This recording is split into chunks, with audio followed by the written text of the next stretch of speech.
had an interesting encounter with a dad just yesterday at the gym I go to. And in the locker room, he had his son with him, and his son had been swimming in the pool, and the dad had been swimming. So I said, "Oh, you're doing swimming lessons?" He said, "Yeah." We were talking about it, and talking about the old days when he remembered. There was another guy in there. He said, "Yeah, my wife used to teach swimming lessons. Back then, this is 20 years ago." He said they would just convince the parents to just step aside, and they would take the children, 1-year-olds or whatever, just throw them in the water. I know. And yet they'd have, the instructor was there, another person was there. Because they would instinctively take a breath. You don't have to teach them to take a breath. Imagine how much you'd freak your child out if you said, "Remember, you have to take a breath." It's because when they're tossed in, I'm not condoning this, right, recommending this, but it was definitely a practice. Could still be, a child will just take a breath before they hit the water. And then they come up and they're swimming. They swam up, basically, and they're okay. So anyway, we had that conversation, and this guy's dad was just giving it up for his kids, just totally there. It turns out he had 2 children. I realized this later. So this dad who takes time to take his child into swim lessons and is being a dutiful dad, getting in the pool with his child. Turns out to have 2 kids. I see him leaving into the parking lot, and he says, "Hey guys, be careful! Don't just run out into the road." And so he's totally just this on duty, totally involved dad for this swath of time, probably an hour and a half, 2 hours, right? And dads are tough. Dads are always looking for ways to do the work. They find out what the work is. In this case, taking your child to swimming lessons, protecting them from harm in the parking lot. Dads take pride in being reliable and competent at fixing things. And one thing I think a lot of people get wrong about dads is they're always on. They're always on. And even dads who you would say, "Well, that guy's not as involved as he should be," he knows that his children are safe if they're with someone else, because he's kind of tacitly approved that, from his perspective. So he might not look like he's always the dad at the swimming pool or always the dad helping his kids stay safe in the parking lot. But it's my firm belief that dads are always on their game, or want to be, and are striving to be. So if you see the dad, you think, "Oh, that's not a very involved dad." He believes the problem is solved somehow for whatever he's not doing at that moment. His children are taken care of. And it's probably the same could be said for moms, definitely. Moms do so much, Imagine from the mom's perspective, the dad is taking the kids swimming, the dad is doing all these things. And the flip side would be if someone said, "Well, that mom's not really very involved." Well, yeah, she knows it's covered because the dad's doing it. I don't know, it just struck me as kind of a thing that's, I think dads are, I think we need to remember, I like a lot of men in general, and definitely dads, think of themselves as problem solvers, and they're committed to being good dads.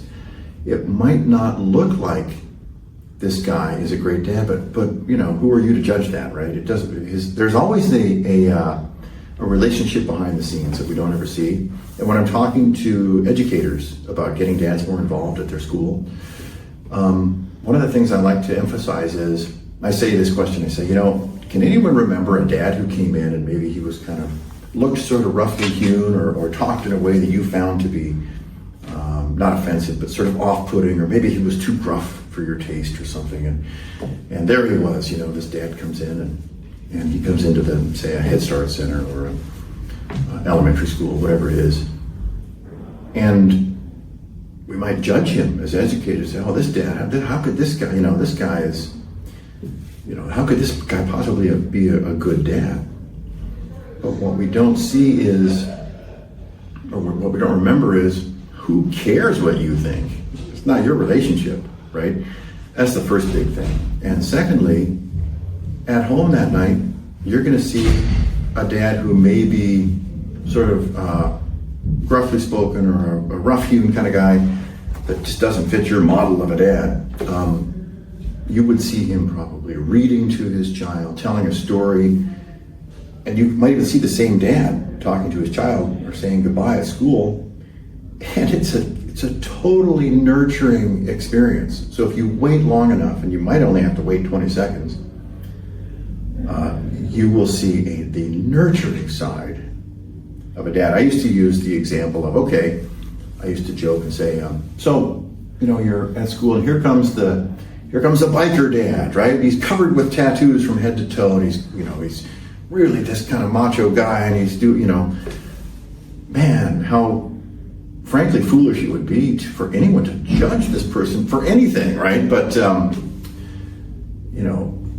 comes into the preschool, and parents maybe, oh, okay, well, and it turns out that either when you're looking or when you're not looking, it doesn't even matter.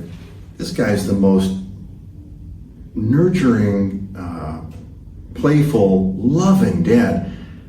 And really, who cares what you or anyone thinks of that guy? And most educators are really, they do think the best of everybody, but, it just doesn't matter. So I'm preaching to the choir here, right? But anyone who would judge a dad by his cover is just insane. You don't have any clue what's going on and what positive, wonderful things are going on in the home, in the park.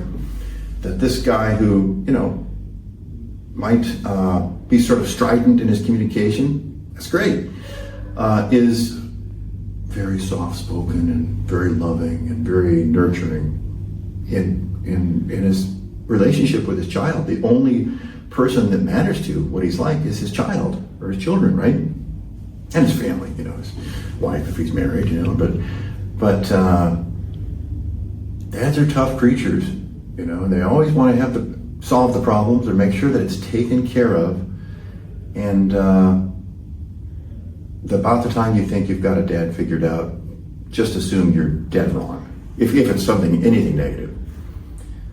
Because A, who cares what you think? And B, if he's striving at all to be a good dad, he's winning the game. His child is so fortunate. And